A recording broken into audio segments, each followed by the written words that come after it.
Okay, well, let's hope that the camera is doing what it's supposed to. So, welcome to Women in Hip Hop Wednesdays. I am Coco Peila, multi-hyphenate hip hop artist. That means MC, singer, hi, beautiful, songwriter, record producer, and the music midwife. And this is Women in Hip Hop Wednesdays, Herstory in the Pages. We honor the lives and legacies of women in hip hop through literature every month in this segment called Herstory in the Pages. And I've heard a little feedback from folks. They said, Coco, why can't we do this every week? So it is something that I'm thinking about potentially doing this once a week. Maybe we need to do Herstory in the Pages Saturday. But anyway, all that being said, feel free to drop that in the chat if, in the chat. I just got done doing a listening party Monday night on Zoom with the folks who pre-ordered the print. And we was in the chat. So I'm still coming out of that space, but in the comments below, let me know. Anyway, today, oh, thank you, Angie. Angie Faith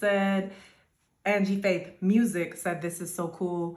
Oh, thank you, love. Yes, the listening party, Nicole. It was so dope. And we're gonna have another one actually in person, 11 a.m. to 2 p.m. in Brooklyn, New York, Saturday, the 27th of September. So spread the word if you're in town or close enough to come through, or you just balling like that where you about to be in town. Oh, it's so good to see your face too, Sessa. I would love to connect with you. Definitely DM me. And this will be up on YouTube later if you want to actually see what this is all about. Thank you for dropping through. Y'all, listen, this is Women in Hip Hop Wednesdays. And if you are feeling the vibes, go ahead and invite other folks who you know love culture, love women in hip hop, love music, who would really just like be into this, because people might not know that it's going on. So anyway, today, 9 a.m. from Canada, let's go. So today we dive into chapter 2 of God Save the Queens, The Essential History of Women in Hip Hop by Kathy Iandoli. We've been reading this once a month, and like I said, we might have to step it up because people are hungry to hear. If you don't have the book, feel free to go to your local library or pick it up at a bookstore, but I will read it for you. For now, we are on chapter 2, and it is called Us Girls. So last month we read chapter 1, The Bronx is Burning, which talked a lot about the birth of hip hop culture. Peace, welcome. You came just in time.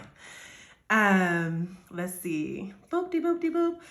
This week we're talking about the early 80s. Hip hop hits the big screen and the women making sure that they weren't left on the cutting room floor. So this chapter is about courage. It's about knocking on doors that weren't open. It's about Debbie D, Lisa Lee, MC Sha-Rock, our mothers. And they were called the Us Girls. And I'm gonna tell you the story about how they became known as a crew, because they were standalone soloist MCs. And this is a little creation story that I love to hear. And so the song that I played in the very beginning is called Us Girls, and you'll find out how that all came to be. And you're also gonna learn about the movie that made them immortal. I was kind of geeking because MC Debbie D reposted something I posted in my stories with like a clip of them performing, and I was like, oh, I can't believe it. But like always, we're not just reading, we're reflecting, we're unlearning, and we're remembering out loud. So, y'all ready to get started? Thank you, Angie. All right, here we go. Chapter 2, Us Girls. It didn't take hip hop very long to make the pivot to film. The early 80s were spent surfing a consecutive wave of movies that depicted the various angles of hip hop's elements, from Wild Style in 1983 to Style Wars in 1984 to Breakin' and Breakin' 2 Electric Boogaloo in 1984. The narratives of breakdancing and graffiti writing were well documented on screen. It took Beat Street, though, in 1984 and Crush Groove in 1985 to truly marry the two aforementioned elements of hip hop with the remaining two, MCing and DJing. Beat Street was something special, though, because without it, we wouldn't have Crush Groove, which tells the story of the most successful hip hop label, Def Jam. Y'all, I'm getting so excited. Okay, let's see. In the March 12th, 1984 issue of New York Magazine, Beat Street producer Harry Belafonte was interviewed in the On Location section for an article titled Harry's Kids, highlighting how Belafonte was doing right by the hip hop community, especially by hiring non-actors for the film and using real locations like abandoned buildings and actual NYC nightclubs to shoot the film's scenes. The article's author, Amy Vershup, writes, Belafonte hopes that Beat Street will prove that Blacks can make bankable films and that hip-hop will communicate to a mass audience the strength of Black culture in America. In many ways, his vision for the film was realized. Beat Street provided a panoramic view of hip-hop in New York City at the time. Okay, pause, because, hey, okay, oceans, pearls, and diamonds, welcome. This is Women in Hip Hop Wednesdays. You came at just the right time. We're gonna pause. Harry Belafonte understood something that the industry didn't. Hip hop is art. It is Black culture speaking for itself. Beat Street wasn't just a movie, it was proof that hip hop belonged on a global stage.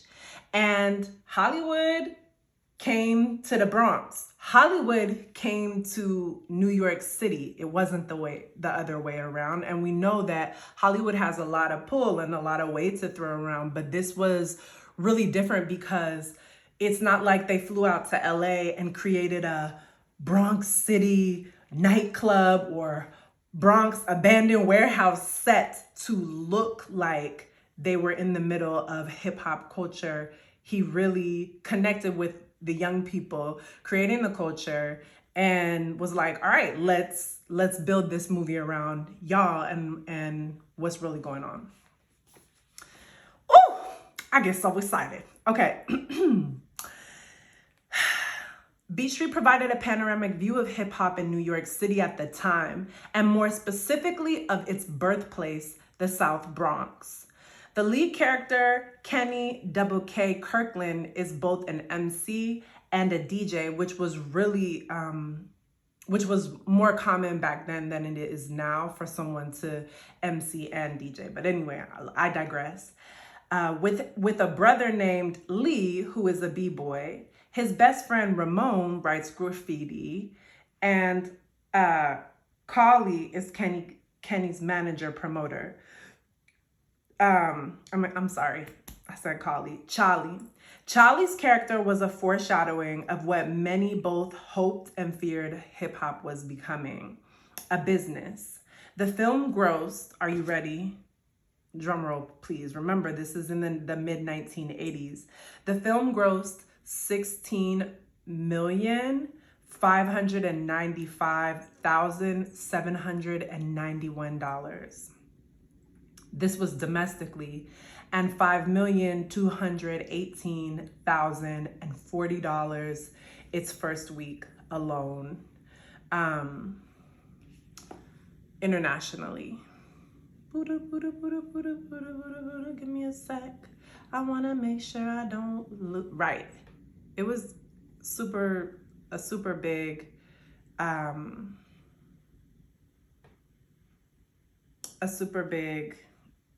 it had a super big impact. Okay, sorry. I'm overwhelmed with excitement. So, and right smack in the middle of its success were Us Girls. By the fall of 1983, many all-female rap groups had faded, leaving a handful of soloists still actively on the scene. Debbie D got a call from Sha-Rock one day, asking her to join a group with her and Lisa Lee. Debbie met with Lisa at her apartment on the other side of the Bronx. This happened in October of 1983, Debbie verifies to me, handing over a small piece of paper marked with a date. On it is the word Empress and the names Debbie D, Lisa Lee, and Sha-Rock.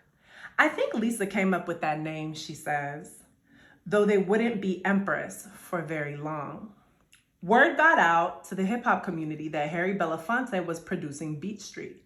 Lisa Lee had already made history as a sole female MC in Wild Style, but with her girls beside her, a Beat Street cameo was a no-brainer. You've got the three baddest girls in hip-hop together, Debbie says. We had to be in that movie. So the three of them pulled up to the Roxy nightclub where a Beat Street scene was being filmed and asked to speak to Mr. Harry Belafonte. The sight of the three girls ready to rap was shocking in and of itself. They weren't in their element, she adds. They being the Hollywood hands maneuvering the hip hop film. But we were in ours, so it wasn't threatening. All of our hip hop people were in there. They approached Belafonte. You should have us in your movie. We're the first girls. We're bad. Debbie remembers saying. She now giggles at her youthful gall. I don't ever think we auditioned or anything. We just had a conversation. The girls later met Belafonte in his office to discuss their part in the film. In her 2010 book, Luminary Icon, Sha-Rock talks about almost missing the opportunity. As a Sugar Hill Records signee, her part in the film had to be okayed by CEO Sylvia Robinson. Being the shrewd businesswoman that she was, Robinson managed to parlay Sha-Rock's role in the film into an opportunity for her other group, Grandmaster Melly Mel and the Furious Five, to record the Beat Street breakdown theme along with a cameo in the film. Okay, so pause. This part gives me chills every single time I read it. I definitely went out and ordered a vinyl record of the Beat Street soundtrack after I read this chapter some years back, maybe 2021. And I had to order it from Europe because they didn't have it in this country. And I wanted to like have the Us Girls song because I literally had never heard of it in my life. I was born in 1987, so Beat Street came out before me. And I also wasn't born in a family where people had crates of vinyls or really understood, at least the part of the family that I was born into, they didn't necessarily they wasn't digging in the crates, let's put it that way. So I had to go out and find it. Debbie D, Sha-Rock, Lisa Lee, they didn't wait for permission, right? They rolled up, they pulled up on the set and they said, we're here, we're dope, put us in this movie. And Harry Belafonte was like a boss already, and these young women rolled up on him. No manager, no agent, no publicist, just skill, audacity, just knowing we belong. We belong here. This is ours. This culture is ours. We're the baddest girls, right? That's the energy that we still need today. So, I don't know. It's just imagine, it's mind-boggling. It's like No, I'm not even going to compare it. No audition, no gatekeeping. 3 women told their story to a legend who knew authenticity. Belafonte said yes, and the first women MCs in hip hop film history basically stepped out into their destiny. And thank God that they were so audacious, because now we have something to go back to say, yes, we were there, they were there, right? So anyway, hold up. All right. Do do do do do do do do. Roxy nightclub. Do do do do do do. Luminary icon. All right, cool. There were no MCs in Beat Street before Empress joined the fold, though after their place was locked, Beat Street shifted gears, adding more artists to the cast. When the trio entered the abandoned building party scene in the movie, it's like a whole new world. The film's star, aspiring DJ Double K, is spinning records at the party, interjecting DJ cuts with his own rhymes. The girls are spotted dancing in the mix, so Double K beckons them to the front. Well, here's 3 ladies from my neighborhood, guaranteed to rock the beat and rock the beat good, he rhymes. So this is what I was playing in the very beginning. Let's pull it back so y'all can hear it again. Well, here's 3 ladies from my neighborhood, guaranteed to rock the beat and rock the beat good. So come on, Debbie D, Sha-Rock, and Lisa Lee, step up to the front so all your friends can see. We're all backing you 100%. We know you practiced all week. Now this is it. If you're in favor of what I've said, everybody say go ahead. So the 3 ladies walk up to the front where Double K is spinning, and they hop on the mic and they say, "Us girls can boogie too." They sing in unison, "We can dance, we can shake it." Then they break into a unified rap. Can boogie too. We can dance, we can shake it. Us girls Hey! can boogie too. So come on, girls, let's go break it. Let's go break it. Us girls are the best of friends. If one ain't got no money, the other one is. Us girls are the best of friends. If one ain't got no money, the other one lends. It was a utopic moment for the introduction of girl power into rap, especially on the silver screen. Each girl had her turn to rhyme, all with a specific mission and style in tow. Are y'all as juiced as I am about this? So this is an iconic moment. They weren't side characters. They weren't the +1, right? They walked up on that set. They grabbed the mic. They said, "Us girls can boogie too." And they hopped up in that thing before, and they were girl power in motion before the phrase even existed. So hold a second. Y'all, I be getting so excited. Thank God I have some of this stuff highlighted, because I don't know how I would continue to find my place. So Debbie D opens with the no nonsense bar. She's a fly girl, bars. She's a fly girl and she knows it. And if you respect her and wine her mind, then you're good to go. If not, there's the door.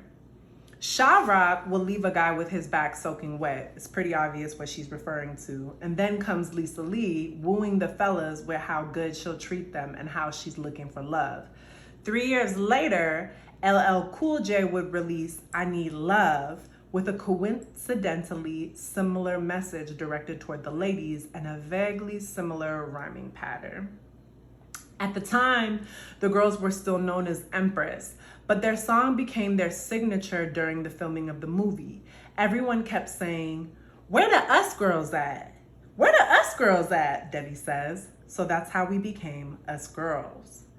That did it for me, legendary female MC turned radio personality Moni Love tells me about that pivotal movie scene. It had a really big impression on me. At the time, Moni was still living in London, slowly catching up to the hip hop explosion happening in the States. Beat Street made it across the pond though, and by proxy, so did Debbie D, Lisa Lee, and Sha-Rock. The power of their reach superseded all the male-driven marketing of the film, Us Girls was never featured on any promotional posters or photos, despite being a part of the first musical scene in the movie. It was a buried gesture of sexism on the part of Hollywood, along with an attempted slight to the pockets of every hip hop artist in the film, considering they almost weren't paid to participate. Hold a second.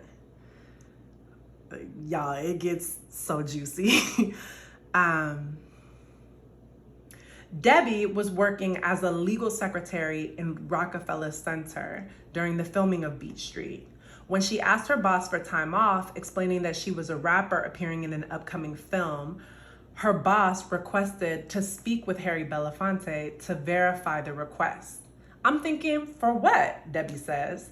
She told the switchboard operator to prepare for a call from the Harry Belafonte, who actually called himself and spoke with Debbie's boss. When the call ended, Debbie's boss told her that when she appeared on the set the next day, there would be something waiting for her. When I got to the set,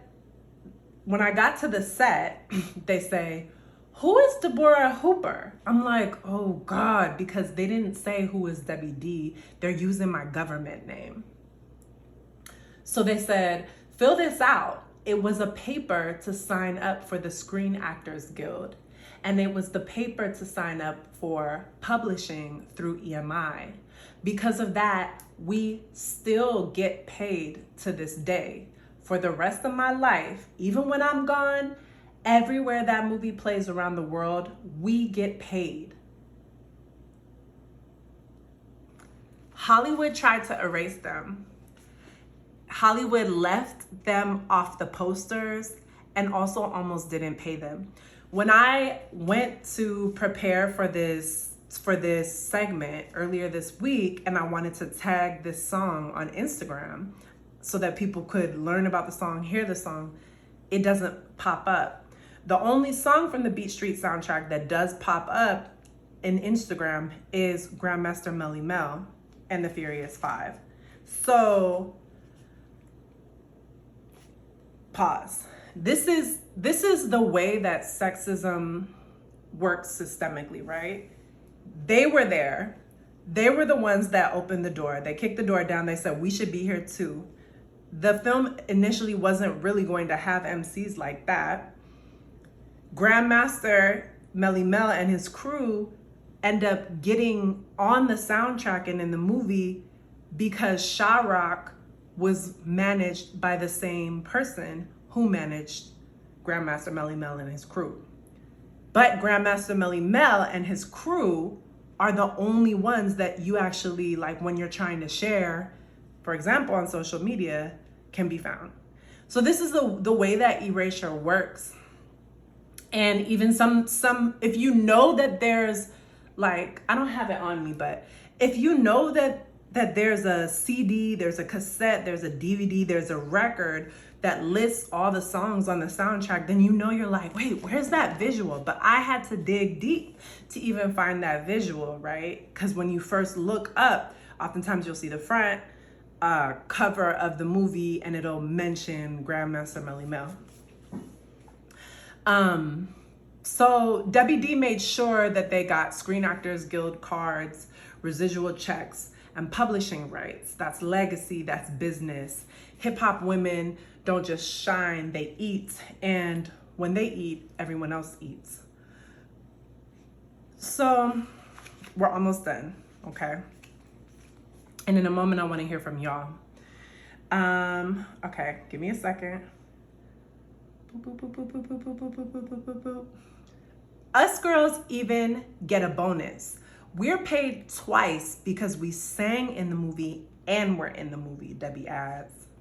There's a sore spot in hip hop history when it comes to the pioneers. They ultimately invented a culture that has translated into billions of dollars, yet they lived in a pre-radio, primarily pre-recorded world where their only source of currency was their credibility.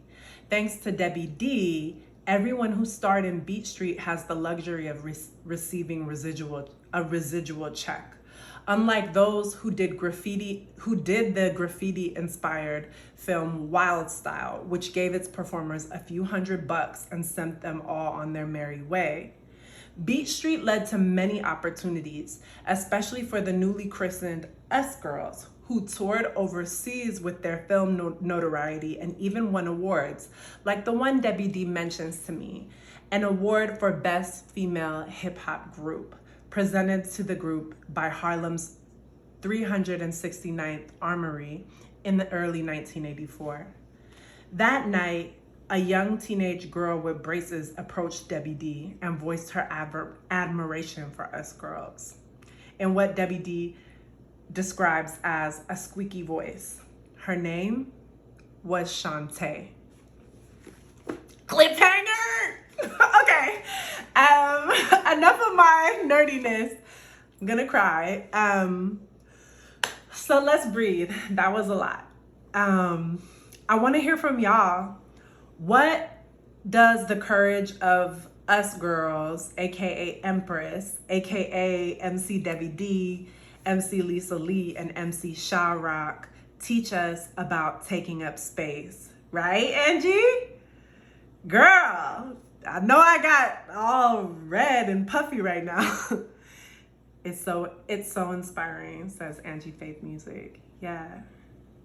How do we make sure that women in hip hop don't just get featured, but get paid? Who are the Us Girls in your community? When who are the Us Girls in your community? Women showing up uninvited, but undeniable. Angie Faith says, yes, I needed this today. I mean, I had no idea. I'm learning and I'm grateful for this. Thank you, love. Yeah. And what doors are you knocking on this week? Right? I want you speaking up like this to make sure they get paid. Yes, Nicole Richards says, yeah. Yeah.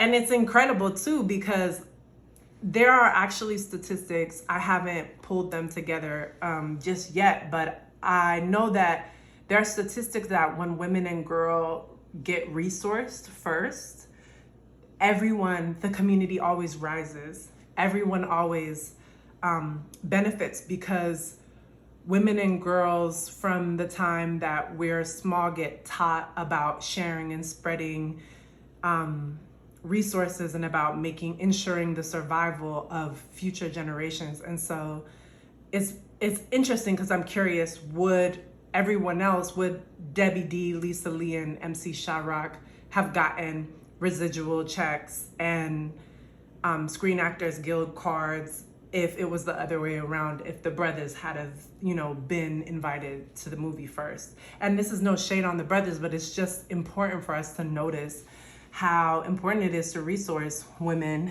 and girls, and particularly Black women and girls, because across sectors and industries, Black women and girls often are some of the smallest. They're often the ones with the least amount of resource, but also the ones with the most creative ways of sharing and spreading resource. Angie Faith Music says, I mean, you're doing such a wonderful thing, sharing the story and talking about this with such presence and purpose, girl. Oh, thank you so much. It means a lot to me.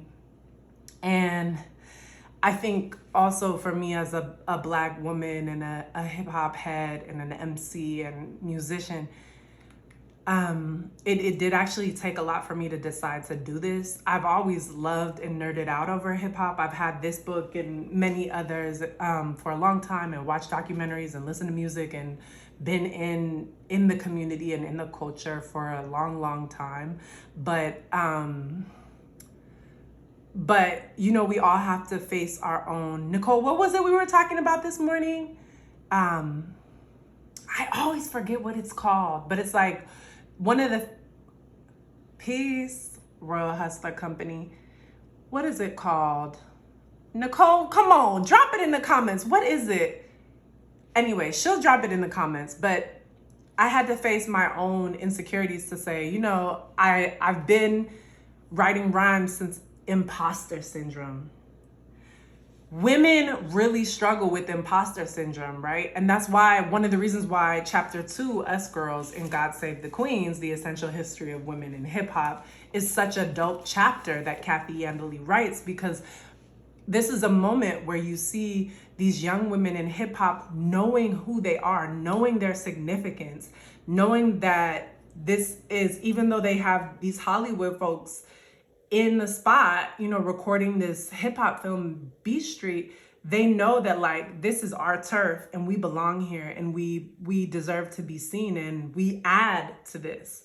And they didn't ask for permission. And so I think for me too, doing Women in Hip Hop Wednesdays and posting it up, it's like I already know that there are some people that are like, well, who is she? Like, who is she even to be, you know, having this podcast, Women in Hip Hop Wednesdays, and so on and so forth. And it's like, I'm a scholar, I'm a head. You know, I love hip hop culture. I have cried many times over how much I love hip hop culture, and every rhyme and song that I write and spit and the way that I move through the world comes from a deep love and honor of the culture. And as a scholar, I want to read this over and over again, and I want to share it with the world, not just this book, but as I learn, because hip hop culture is so rich and so vast, and it's so much to know. But when I look, I was personally looking for a podcast on women in hip hop because I'm a fiend. So it's like, all right, I have this on Audible. I have the book. I've read it several times. I'm always watching documentaries and looking up different songs and listening to new, you know, trying to find these different artists on Instagram. And I wanted to know, and there was no podcast about women in hip hop. And it's just ridiculous. It's insane that there isn't. So, you know, for me, this is just an act of love and respect and honor to my foremothers, who created this culture. Okay, hold up. Let me get back to the comments, because y'all going crazy in the comments. Good afternoon, Queen. Blessings. Blessings, Real Hustler Company. All right, hold up. Angie Faith says, money is often not talked about and considered taboo. We need it to be amplified so no one is getting screwed over. Thank you, Nicole Richards. Angie Faith Music says, I love that you're using your platform, your energy and spirit to make it known. It goes beyond hip hop music. It started here, but yes, it's so important and across the board to empower women. Yeah. Yep. It's perfect that you're sharing from this space though, because you're in hip hop music. So it's valuable to share from your niche. Thank you so much. She said, read more, just a request. You are the one to share this story with such grace. Thank you so much. Absolutely amazing for sharing this. Yes. And then she made it. Y'all, this is how it's done. You want to see it? Go be it. Right? So dope. So next time that we dig into Herstory in the pages, we're going to read chapter 3. There's a war going on outside. So like I said, we dig into Herstory in the pages once a month. But I might have to at least maybe up it to twice a month. Amen. You must connect with Little Terry 73. She created a hip hop slogan. Somebody say who. She also has a book. Oh, somebody say who. Sorry, I'm reading it in real time. Somebody say ho. Ho. Okay. This is dope. Thank you. Okay, I'm gonna write it down right now. Hold up. See, and this is why we have these spaces. Hold up. At Little Terry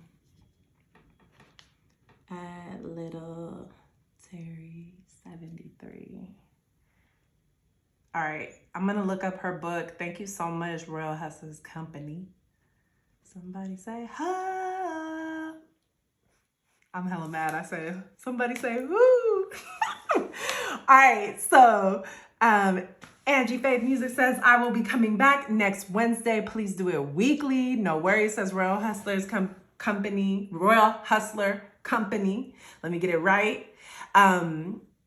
If it works for my schedule, there you go. Right. She's a friend and client. Dope. So wonderful. All right. So if this story moved you or it made you proud or mad or want to build, I want to invite you to collect the print. This is, hello, good to see you. The print is actually what I offered. I said anybody who could guess the song and the movie that this was in, us girls would get a free one from me.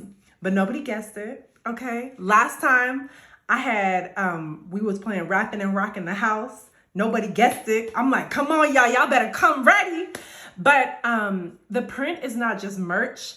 It's actually history in your hands, and it's how we make sure that this movement lives forever. And so, hold a second. I want to put it in the chat right now. I would love to invite y'all to, give me 1 second, pre-order the print. Copy. I'm still here. Paste. Send. So I dropped the link right there in the chat. The print, it is like a book club. The print is this beautiful piece designed by multimedia visual artist China Brown. And it's the way that I'm delivering my next song. The Love Me All acoustic. We had the first listening party series on Monday. Miss Nicole Richards, who's in the comments on the live, came and she really enjoyed herself. But I'm not gonna play the song for you just yet. You can come to the next listening party here in Brooklyn from 11 a.m. to 2 p.m. September 27th to hear it.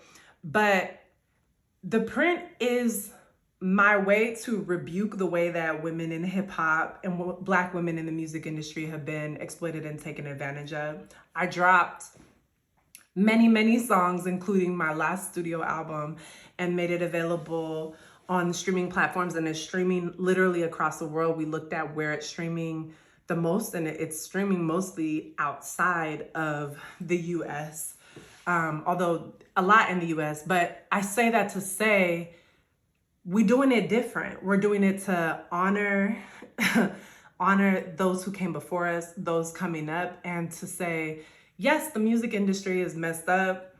Yes, women get taken advantage of, but we get to create systems where that doesn't happen. And the way that we create those systems is by investing in them. I was just watching a documentary where they were talking about how before 50 Cent came into the game, mixtapes were dominated by DJs. But yes, I'm in NYC. Yep, I'm right here in Brooklyn. But basically 50, DJ Drama, and who was the other one? Ooh. Okay, it's slipping my mind, but they started releasing his music instead of, he would have an album charting on the charts, and then they would also have mixtapes rotating on the mixtape, in the mixtape world, like Canal Street and all these different places. And it set a new precedent for the industry. And for a long time, they wasn't really messing with the music industry. Record execs and such weren't really worried about how much money was being made illegally in the mixtape circuit. And it wasn't until profits started going down in the record industry that they were like, they basically went in and raided DJ Drama's, the Gangsta Grill studio. They had the FBI come through with the helicopters, and like, it was crazy. They got tried in court and everything. But what I'm saying about that is that one of the beautiful things about hip hop culture is that we make the rules, just like MC Debbie D, MC Lisa Lee, and MC Sha-Rock. They pulled up on Harry Belafonte and they said, we must be in this, we belong here, we the baddest, right? And that is something about hip hop culture. Because of our foremothers and our forefathers who created this culture, they had to be tenacious, resilient, creative, right? It's just where they came from. And we have to give love to the South Bronx and also to, the Caribbean, both the West Indian and different Afro-Latin folks. because these groups of people who created hip hop, Black American folks, are people who make something out of nothing, or they take obstacles and turn them into opportunities. So, and these are, you know, my people, your people, our people. So the print is my response, right? The call that I've been hearing is the music industry is hella fucked up. It's shady. Damn, why are you still rapping and singing? And, you know, you can't make money like that. And I'm like, you know what? Let me release 500 limited edition, high quality, like prints. We're collaborating with art studio in Rhode Island that's printing them out. And on the back, we have that code.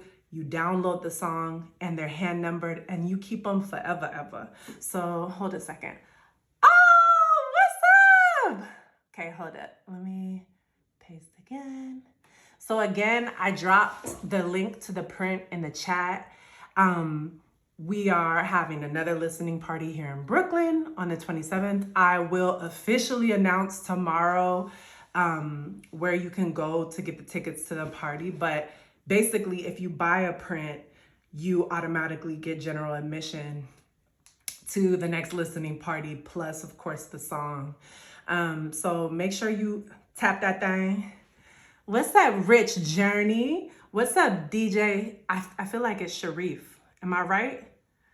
Yes. What's up, Edwin Namakage? All right. Did I miss anything? I gotta get back to work, hun. So lovely to connect with you today. Stay in touch. Dope. Hey, hey. All right. Let me make sure I didn't miss any comments. So, if you're just coming in now, you missed God Save the Queens, The Essential History of Women in Hip Hop by Kathy Iandoli. We read chapter 2, Us Girls.